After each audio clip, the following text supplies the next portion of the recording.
বাসায় ফিরে যাও যে আল্লাহ তোমাদেরকে নিষ্পাপ করে দিলেন। এই পুরস্কার গ্রহণ করার জন্য আমরা আজকে এই মাঠের মধ্যে উপস্থিত হয়েছি।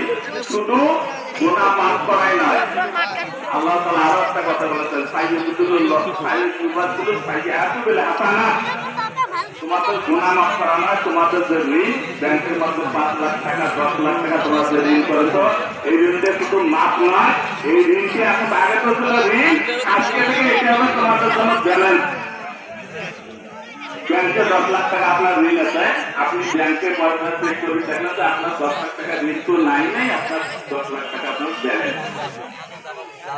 আপনার যার যত গোনা আছে আল্লাহ তাআলা গোনাটাকে মিটিয়ে দিয়ে গোনা ততগুলো আল্লাহ তাআলা তাকে নেকি দান করবেন। আল্লাহ তাআলা প্রতিগুলাকে গোনাগুলাকে ডাইভার্ট করে সেগুলো আপনার জন্য সওয়াবে পরিণত করবেন। এত বড় একটা পুরস্কার আল্লাহ তাআলা আজকে আপনার আমার জন্য আল্লাহ তাআলা রেখেছেন। কিন্তু প্রথমে বলেছে পুরস্কার তার জন্য যে খেলেছে তার জন্য পুরস্কার, খেলে নাই তার জন্য কিন্তু পুরস্কার নেই। বোঝেন কথাটা? তাহলে আমরা যারা রোজা রেখে এখানে মাঠে এসেছি, যারা রোজা রেখে এই মাঠে আমরা এসেছি, আপনার আমার জন্য এই পুরস্কার। কিন্তু যারা রোজা রেখে আসে নাই, চিন্তা করে দেখেন তাদের কি অবস্থা, তাদের কি অবস্থা, তারা কি এই পুরস্কারের উপযুক্ত হবে?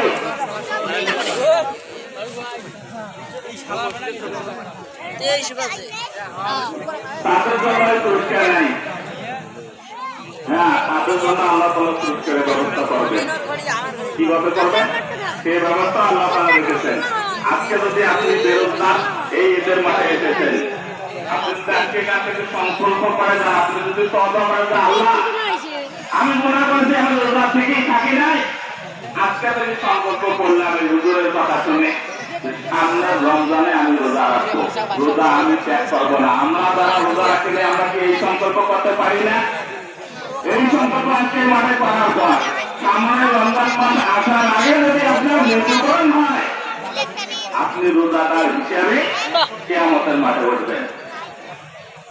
এজন্য আমরা সকলে সংকল্প করে যারা রোজা রাখিনি, যারা দিনে খেলায় আজকে পুরস্কার নেওয়ার জন্য এসেছি, তারা যদি আজকে সংকল্প করি যে আগামীবার আমি খেলবো, এই সংকল্প আমরা করতে পারি না?